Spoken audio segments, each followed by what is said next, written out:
نن سبا هیواد کې د امن او ورورولۍ بشپړه فضا خوره ده.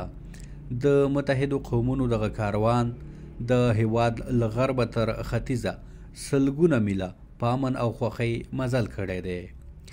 دوی له ستړي مزل وروسته لغمان ته راورسېدل. د لغمان ولسونو او ولایتي مسؤلینو یې تود هرکلی وکړ. د سفر هدف نړیوالو ته د هیواد خپلواکي، امنیت او قومي یووالی ښکاره کول دي. د ملي یووالي لپاره موږ د هرات څخه او د زونې غرب څخه د فراه او نیمروز هرات څخه متنفذین علماوي قومي مشرانو 1200 کیلومتره لار طی کړې ده. راغلي وو دې لرغوني ولایت لغمان ته. موږ یو نوکی ناامني نه دي لیدلی. لا ټول امنیت و، لا ټول صفا و. هغه وخت چې موږ په 60 ساعت کې یو موټر راته اوس موږ په 14 ساعت کې د هرات څخه راغلي یو کابل ته موږ ځان رسولی دي. په ډېر ښه امن، په ښه ارامۍ، په ښه صلحیا باندې راغلي یو.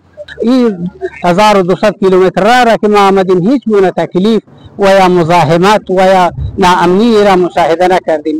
تقاضای ما از همه عزیزان ما که خارج از کشور هستند و اذیت و آزار می شوند این هست که به وطن خود برگردند، در آغوش امنیت قرار بگیرند و کنار مردم خود باشند و وطن خود را آباد بکنند. راغلو مشرانو ته د لغمان والي لخوا د یوې ولسي غونډې پر مهال تود هرکلی وویل شو. والي داسې سفرونه د امنیت او قومي یووالي د ښکارندوی ترڅنګ د کلتور، فرهنګ، رسم رواج او ژبني فرهنګ د رواجولو لپاره ګټوره لار وبلله.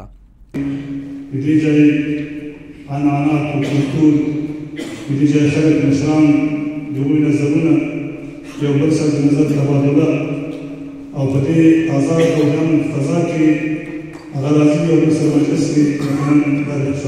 راغلو مشرانو په امن فضا کې د لغمان له بیلابیلو تاریخي سیمو څخه لیدنه وکړه.